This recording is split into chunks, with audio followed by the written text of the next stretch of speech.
Hello, ladies and gentlemen, and welcome back to my NHL 20 franchise mode here in the state of hockey. In the previous episode, we stomped all over one of our biggest rivals in the Chicago Blackhawks. They are not the Blackhawks of the past with Patrick Kane and Jonathan Toews and Gustav Slychuk. No, we whooped them in 4 straight. We move on to the second round, getting a little bit of revenge from last year, even though I wish we would have been able to face the Dallas Stars at one point this year, but they didn't even make the playoffs, which, hey, it's whatever. I'm pretty sure they made it to the finals last year, but it does not matter. We don't care about the past. I mean, a little bit, I guess, because we're facing the Colorado Avalanche. That was a stupid thing to say. Why would you even say that? The Colorado Avalanche, one of the best teams in the NHL this year. We were the first place team. I'm pretty sure they were the second best team. If the Minnesota Wild never existed, Colorado would probably have a lot more Stanley Cups to their name. Some of the Colorado Avalanche teams we went up against in previous seasons were meant for Stanley Cups. And we beat them. The majority of the time we did. I want to say we haven't lost to them in a very, very long time. We are the best, and they are the second best this year. Let me check out the first round, see what kind of matchups are happening. So, the Edmonton Oilers beat the Anaheim Ducks in 4 straight. We sweep Chicago. The Avalanche beat St. Louis. And the Winnipeg Jets beat LA. Okay. Eastern Conference. Detroit made it to the second round. Hell yeah, Detroit. There you go. New Jersey makes it past the Islanders, so I'm hoping Detroit can beat the New Jersey Devils because, man oh man, New Jersey has some weapons on there. Tampa Bay beats Toronto in 7. Oh, the poor Leafs. And Florida beats Boston in 7 as well. So the Atlantic Conference or Division. Wow, I'm having trouble. I'm having so much trouble in this first part of this episode. Wow, I hope that isn't a sign of things to come. The Atlantic Division having some trouble in the first round. Oh my, geez Louise. So 3 of the 4 teams in the second round are Atlantic Division teams, so potentially an Atlantic Division team in the Stanley Cup Finals. That first time in a while, right? So Florida, right? That's another storyline there because we traded them Cody Tallender for a first-round pick because we couldn't really make a trade anywhere else, and that was the only place we thought of. They needed a top-tier goaltender, and they got it, and they're in the second round. Postseason success. But I did talk about the stats from the first round in the last episode because it went really, really short.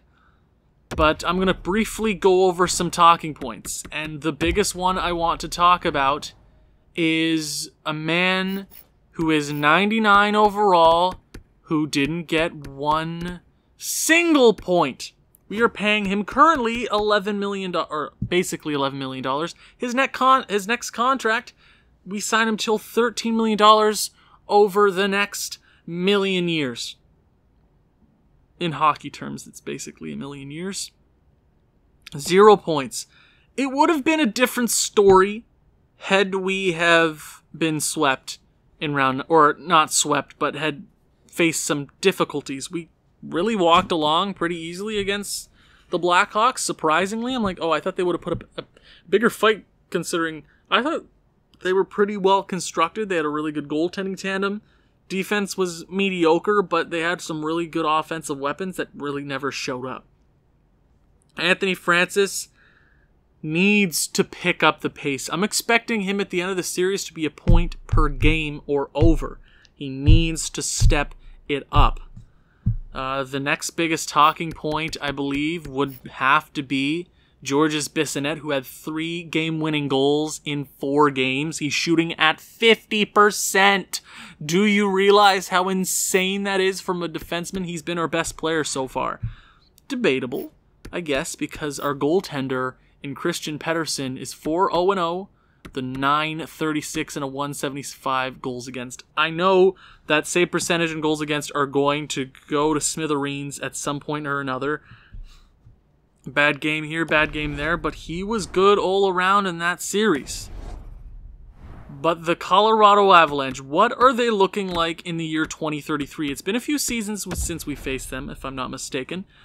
Let's go ahead and check out the Colorado Avalanche. Do they still have Nathan MacKinnon on their roster? Yes, they do. No, they got Gustav Slychuk.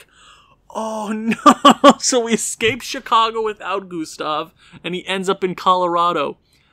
Oh, man. And they have the former first overall pick in Franklin Leach. Oh, no. Oh, this is going to be such a terrible series. Oh, my God. They have Lucas Raymond? God damn it. No. Oh, gee, Rick, I don't like this. Okay. I know it says Gustav Slychuk is injured, but I'm pretty sure he's fine because whenever we've seen that before and be like, oh, they're injured, they go in the first game and we see them. So I don't think that's any talking point there. Their first line center, Joe Leinen from Finland, $9.6 million. First line forward, 99 points this season. He is capable of 100. Former 29th overall pick in the 2022 NHL entry draft. That is a player and a half.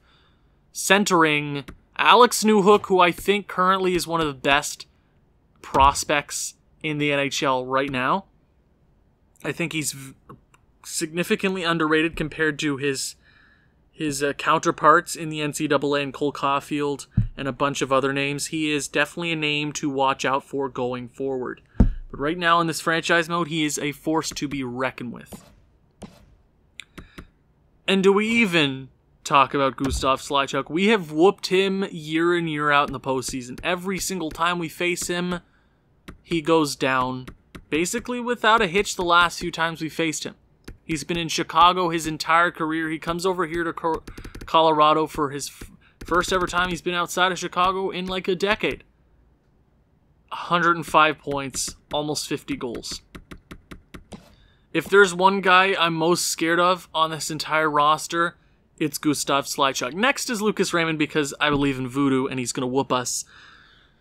But Gustav Slychuk is a guy to be frightened of. Second line, Nathan MacKinnon. I'm assuming he's currently their captain. 37 years of age, former first overall pick. How many points in his career? 1,600, almost 700 career goals. He's about to call it quits, but he is a really awesome second line center. His wingers, Lucas Raymond. And Lucas Raymond, former 6th overall pick by the Minnesota Wild. Well, so where do we start with Lucas Raymond? He's been in Detroit for the last 10 years, or very long time, very, very long time. I'm sorry, it never worked out with us in Minnesota, but you kind of sucked. And then we ship you over to Detroit. I have a fast trigger, though. Sometimes I pull too quick on some players, but I felt like it was right for him to leave. He was stuck in purgatory with Detroit for a very long time. Made the postseason a few times. A few 70-point seasons. He's good for at least 50 points a year, it seems. 23-goal campaign. That might be his most ever. It is. Good for him. I'm glad he's playing well. I just shipped him off to the Eastern Conference because I never wanted to see him again. And now he's here on our biggest rival. And the Colorado Avalanche added the former first overall pick in Franklin Leach, drafted last season. Last off-season, coming into his own. 49 points, not the best rookie season, but I am legitimately scared of him. His shooting category, his offensive stats, if he gets in around, he's going to hurt you. That second line, first line is a dangerous combination.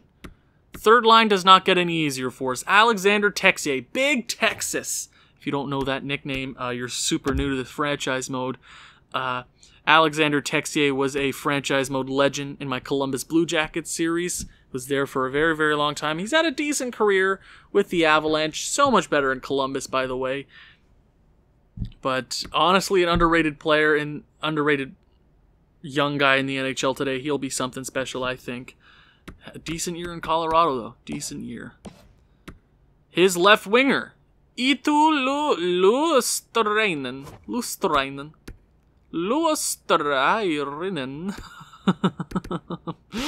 God, I don't try to butcher names. It's just I can barely speak English. Don't try to make me speak Finnish.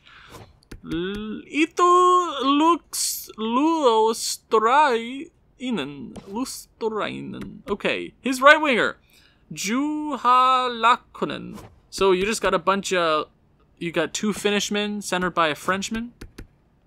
That's funny. I like that. Fourth line, Eric Burdz. Oh God, I'm not even gonna try. Max Jones, and then you got AJ Greer. That's a really good forward core. Their top six is going to hurt us, especially if Anthony Francis can't muster a good performance.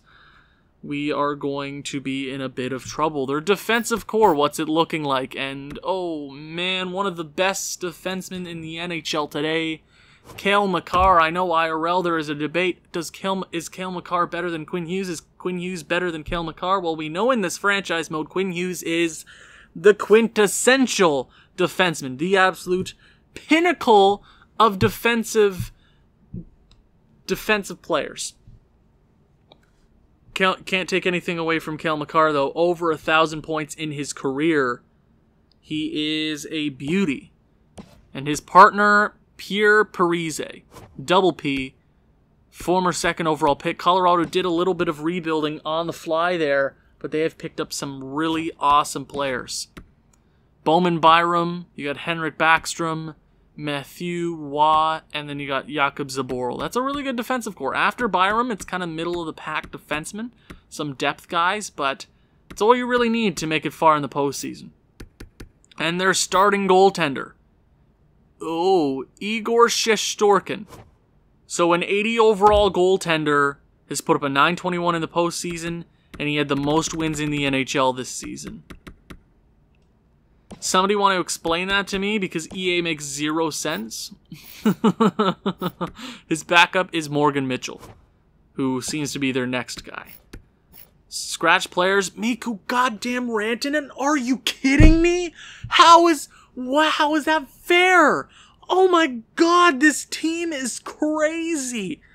Then you got Ling and then Douglas, 6'8" monster. Oh yeah. Oh. Wow, this sucks. Oh, wow. Wow. This is going to be one of the hardest series, especially being newly acquainted to Colorado. A bunch of new guys. Former first overall pick, Mikko Rantanen, just came out of nowhere. Our guys have to step it up. We won in 4 straight. This is not going to be an easy series for the boys. Everybody has to show up. Game number 1. First period. 3-1. Anthony Francis gets on the board, his first point and goal of the postseason. Kaprizov on the power play. Alexander Texier makes it a 1-goal game. Cale Newman and all the big guys stepping up in period number 1. Actually, they're out shooting us by 4. Okay. Second period. Oh, yes, you step it the hell up, Minnesota. See? Their biggest weakness, or their greatest strength, because EA doesn't know how to simulate goalies, their goaltender. Igor Shesterkin can either be their biggest asset or their worst asset. 3 straight goals in the second period. 6-1 Minnesota, 22 shots to 17 in our favor. Third period underway. Just settle it down. Power play for Colorado early. No need to give them any momentum. Make them mad. I mean, don't make them mad because they have weapons and I'm really scared of their team in general. But let's just get out of game number 1 with a W. It seems like we will hold on to a 5-goal lead. We better, or I'll have to fire everybody into the sun. I will take a 6-1 victory. We capitalize on their weak goaltending for a pretty good performance there in Minnesota. Let's keep it going, Minnesota. Okay. Period, or game number 2, home ice before we head off to the Mile High City. First period. 2-1 Colorado. Nathan MacKinnon and Lustranen make it a 2-goal game, and then Brandt Clark cuts that lead in half. He's winning a Norris this season. He shows up. Okay, we have to take advantage of their weak goaltending here. Second period. Oh, and that's exactly what the doctor ordered. Georges Bissonnette shows up. How, like, this man is nuts. He's scoring goals left and right. He's been, like, legitimately the best player on the squad all postseason. Kirill Kaprizov takes the lead for Minnesota. We're out shooting them 24-17, heading into the third. Here we go, Minnesota. Can you hold on for the lead? Or for the win? Georges Bissonnette with another goal. Another goal. Numanen. Bissonnette. You beauties. Bissonnette legit is winning my heart over in this postseason so far. Like, any time before this, I'm like, he's pretty solid. Gustav Slychuk shows up. But now he's making a name for himself. This is the right place to do that. Georges Bissonnette easily gets the first star. Anthony Francis getting 2 points, so he's starting to heat up. That's exactly what we need from him. Starting to heat up. Detroit's winning their series. Hell yeah, I want to play Detroit in the finals. Okay. We head to the Pepsi Center. Just like round number 1, we headed off to the United Center in the Windy City. Saw the giant bean, or whatever they call that, the big bean, the silver one. I've never been to Chicago. I've never even been outside of Canada. Hello, my Canadian friends. If you're still here in this video, what did I say? Say big bean. Big bean. Baked beans? Say one of the two, just so I know who the real G's are who are still watching this video. Comment down below. We head off to Colorado, the Mile High City. The air is going to be a little bit thicker. Thicker or not as thick? I don't know how air works. I barely know how to breathe. Sometimes I forget how to breathe. I'm like, oh God, breathe, Owen. Game number 3. At the Pepsi Center. Either they cut the series lead in half or we take a stranglehold. First period. 1-1. Brandt Clark scores relatively early. And Laakkonen ties this one up.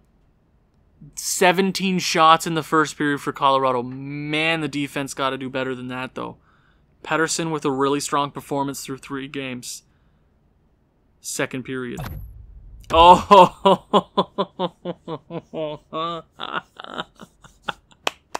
Yes! Yes. Yes, Bobby Lev, I don't worry. I notice you. I notice your contributions. Kel Numanen stepping the hell up, going back to his postseason roots, getting it done. They're outshooting us by a country mile, though, 28-19, but we have the goals. Third period underway. A 3-1 lead. Not a big lead, but it's enough to... Nope, I spoke too soon. Mikko Rantanen. Come on, Minnesota. A 1-goal lead with barely most of the... Oh, I spoke too soon. Anthony Francis shows up finally. New Hook making it a 1-goal game yet again. Come on, 5 minutes remaining. A quarter. Flip it and head out of game number 3 with the victory. Oh, wait, what? Oh, wait, was that just the second period? Am I really that stupid? Wait, what?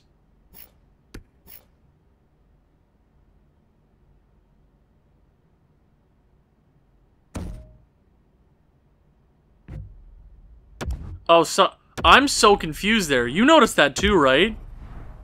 What was that?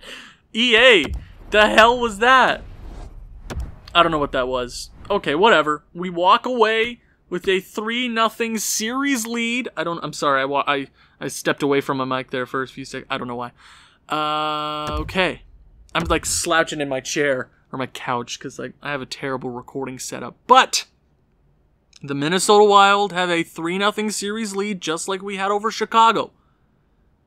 Are we going to finish this one out? A lot of guys that were pretty quiet in round number 1 have decided to show up. There's one man that I have seen none of, and that's Alexei Petrangelov. He has done absolutely nothing this postseason, and he's usually known for his strong postseason performances. Game number 4. Will we end it on their home ice? Let's get it done and head back to the Western Conference Finals. First period. 2-2. We take a... see, Petrangelov, I ask. He delivers. Opens a scoring 2 straight goals from the Wild. But Lucas Raymond and Big Texas ties this one up late. Goaltender's a little iffy through the first period. Second period of play. Backstrom takes the lead for Colorado. Shots are pretty even, 23-22. Okay. Third period underway. Are we going to take the series in 4? Power play. Harrison Hadar ties this one up. Oh, it's a close one. It's a close one yet again. Power play again. Alexei Petrangelov. You ask. He delivers. Call the full. Alex Newhook ties this one up late. Are we headed to an overtime frame? Uh-oh. Uh-oh. Uh-oh. Oh, you know the rules. If it's an elimination game, we head into it. Oh, yeah.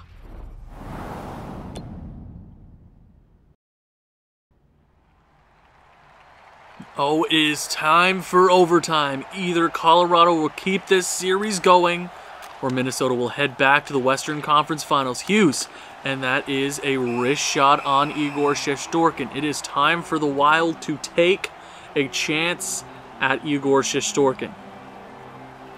He's been iffy all series long, but all it takes is one, and we head past Colorado. You don't give them any opportunities here. Face-off victory. Quinn Hughes over to Clark. Back to Quinn Hughes. Slapper in front. That is wide, or slapped in front. Quinn Hughes again.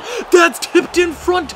Kaprizov with the overtime series clinching goal in game number 4. The Minnesota Wild will head to the Western Conference Finals. That is it. Give them no chances. I ask. They deliver in the biggest way possible. Kaprizov is known for his OT series clinching goals. Go back to Game 7 a few years ago against Chicago.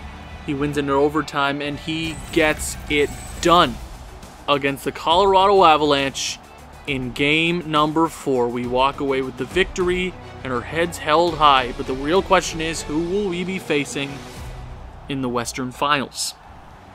Honestly, I'm not too sure, but a big performance from everybody involved. Guys that I asked to step up in those games stepped up. Francis Petrangelov definitely had a stronger series there. Good, good, good. Who will we be facing? Edmonton or the Winnipeg Jets? I'm honestly very intrigued here. How's Detroit doing? Detroit has a 3-1 series lead. Go Detroit. You got this, Detroit. I don't know why I pressed edit lines. Every time, Owen. Come on, man. Come on. Come on. Who's it gonna be? We have not lost a game in this postseason yet. Who is it going to be?